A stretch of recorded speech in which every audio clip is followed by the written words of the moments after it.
So, Rob, it was an interesting story that has come out. Sad, but really something to talk about. Tyrell Terry, who is a guard selected by the Dallas Mavericks, Rob, with the number 31 pick in the 2020 draft. So two drafts ago, he was drafted first player in the second round by the Mavericks. And he retired today, Rob, on Instagram because of overwhelming anxiety. Now, this is a guy that's 22 years old. And he said this. This is some of what he wrote. I decided to let go of the game that has formed a large part of my identity. Something that has guided my path since I took my first steps.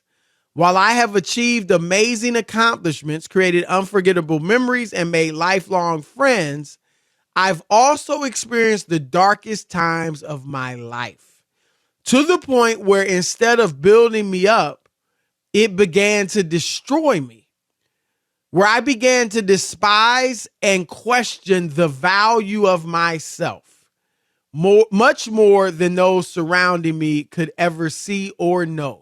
Intrusive thoughts, waking up nauseous, and finding myself struggling to take normal breaths because of the rock that would sit on my chest that seemed to weigh more than I could carry. This is just a brief description. This is still being his quote, Rob, of the anxiety this sport has caused me. And while I'm grateful for every door it has opened for me, I can't continue this fight any longer for something I have fallen out of love with. Your thoughts? Sad.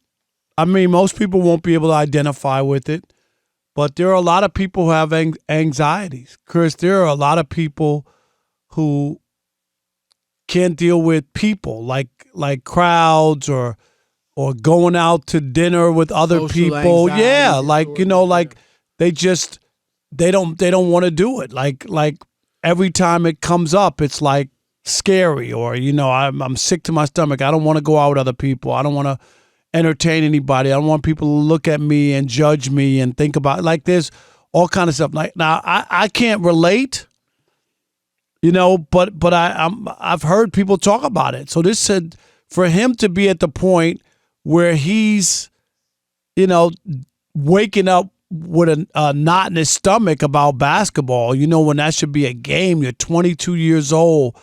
You're just having fun. It should be fun. People gotta, like, I can remember being in Lou Pinella's office when I covered the Reds and he was the manager. And we were talking about pressure with players and stuff. And I remember it vividly. And he was like, pressure. Now, Lou played in the major leagues. For people who don't know, Lou was a good player, not Hall of Fame, but Chris, he was a good player. Right. He said pressure. He goes, I don't understand these guys when they talk about the pressure.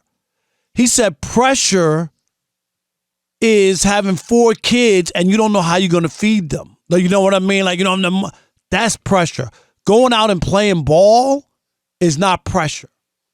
And I think most people look at stuff like that. But for this kid, obviously at 22, he's put so much into it. He's got so many people that are, on the hook, Chris, whether it be time that he put into it, energy, expectations, you know what I mean? People who feel like, don't let me down. We put in all this time, like, don't let me down or whatever. And I think it's a real thing, and it's a sad story for a 22-year-old to feel that way.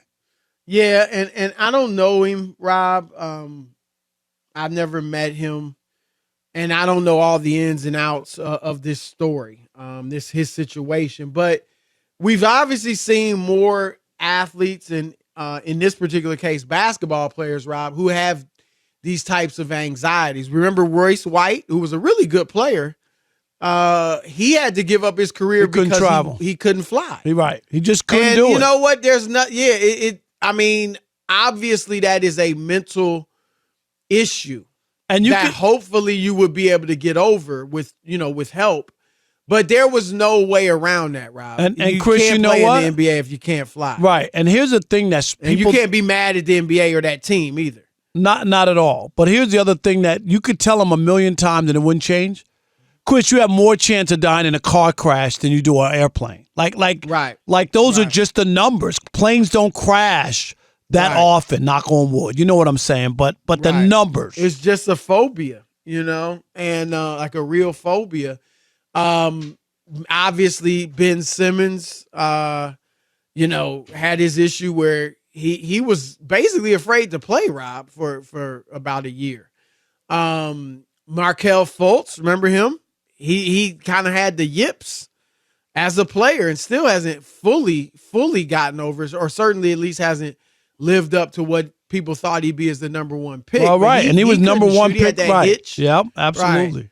Right. Kevin Love, DeMar DeRozan, they've talked about it. But I think, Rob, and I don't know if this was the case with some of those individuals, but I think there's a lot of things here. I think, as you said, one, I remember talking to LeBron James. This was when LeBron was still in his first stint with the Cavaliers.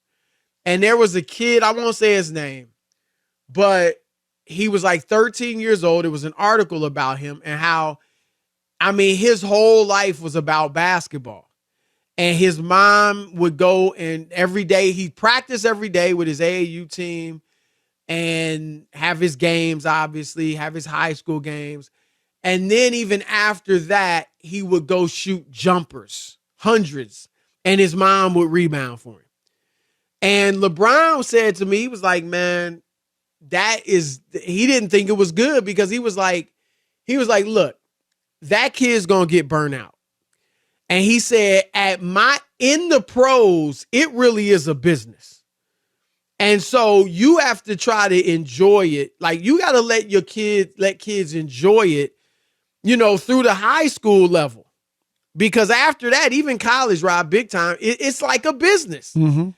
And so I think that, and LeBron, obviously, I think one way you do that, Rob, is he played football, you play other sports, it's too many kids now, I think, Rob, are just specializing and putting all their eggs. Now he went to Stanford, so he probably was a smart kid and a good student, but still, like, it's putting so much time. It's almost giving yourself a job, whether it's football, basketball, baseball, and obviously gymnastics and stuff has done that kind of for a long time, right? Tennis and stuff.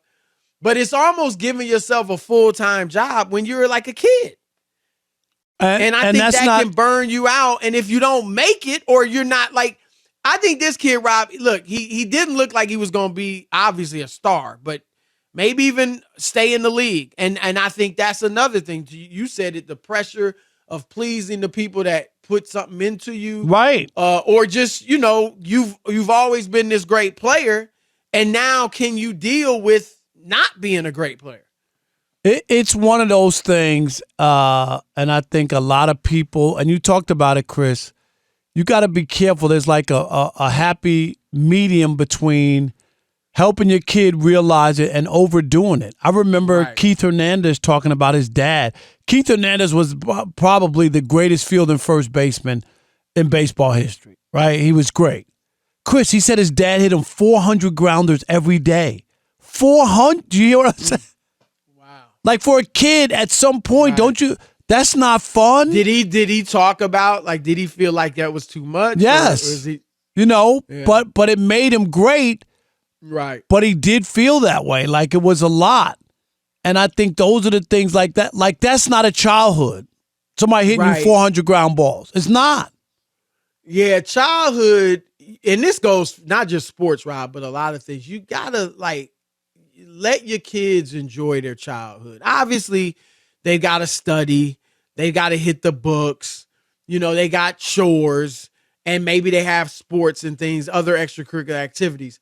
But I would say don't make it like, and Rob, we see this with academics, with some parents just pouring it on their kids academically. Chris, I'm glad let me just say this real quick. You're right. That would be like the academic parents. Chris, they buy books for Christmas for kids. You know what I mean? Like, there's nothing wrong with getting a book, but he's a 7-year-old kid. You know what I mean? He wants a toy. Wants a football. Yes, he does. Wants Superman. No, you know what I mean? I'm not buying my kid no toys. They're getting books. That's not a 7-year-old's what they're looking for. Rob, my daughters, one of them is doing really well in the television industry. The other one is at Yale working in the psychology department. And so they're doing well and well accomplished. Both graduated with honors in college. But my goal for them, number one, I want them to be women of God. But beyond that, as far as a career academically and all that, I didn't care if they chose to be a school teacher, right, or a lawyer, or an engineer, or a chef. It could have been anything. I just wanted them to be happy. And as far as their education, I was like, I'm going to present them with the best education I can and give them the opportunities, and then they can decide what they want. But I'm not going to be like, you got to be a lawyer. My wife's a doctor. You got to be a doctor. No. Neither one of us felt that way. And that's not fair to them. Like, especially your wife's a doctor.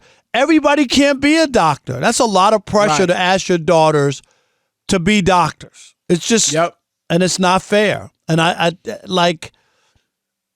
can remember my nephew who is into sports and all that. And he said to me, like, all of his friends were like, oh my God, your uncle's on this is back ESPN when he was young. Oh yeah, and they all were interested in the business or whatever. And I remember him saying, man, he said, Uncle Bobby, I'm sorry, I'm not really into it like that. You know what I mean? And I was like, sorry, you don't have to, you know what I mean? Like, I hope you don't feel like you need to do this. You know what I mean? Because you don't. You don't. Pick your own path. Do what it is that you like. And he got into stocks and business and whatnot. But I just never felt like making way more money. Way more money. Nah, but you're right. But he felt that pressure. Rob. Yeah. And I think too, Rob, social media, and there have been studies and it's documented that social media increases anxiety. And Rob, for these kids growing up today, I mean, obviously the social media for them is like TV was for us, right? It's just, they're just always on it. And I just think that can create it too. Like, I don't know if that was an issue with this kid, but I can imagine, I mean, he obviously was a great player at some point, right? High school and college. And just the pressure of, I mean, Kevin Durant, that's why, like, a lot of people say he's weak. I don't think he's weak, because when he can go on there and read all the hateful stuff and still go out and engage it and still go out there and play to the great level that he does, some people can handle that. But some people can't, Rob. It's like in New York. We covered it, sports in New York. Yep. Some people can't read the back page. They can't read the tabloids. They can't listen to the talk shows. Right. No, that's you. No, you're the type where, it ain't going to motivate me. It might get in my head, right? I might hear all these doubts and people saying I suck and I can't do this and I can't do that.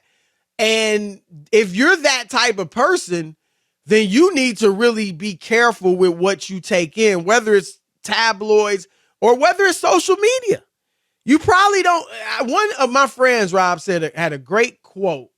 It really is strong. I don't know if it was his or he read it somewhere or whatever, but it was like, human beings are not created for overly, like, excessive praise or excessive criticism. Like, either one. And I mean, like, over the top. Obviously, we like praise and that's fine. And you can have some criticism. But when it's like over the top either way, it can lead to destruction. Yeah. It might be your ego gone, right? Crazy. If it's praise, you think you a God type figure. You this, you that, you think you all that, that's a negative. Or the other way where it just tears down your self-esteem. I agree. I think it can either way, positively or negatively. Yep. I agree with that.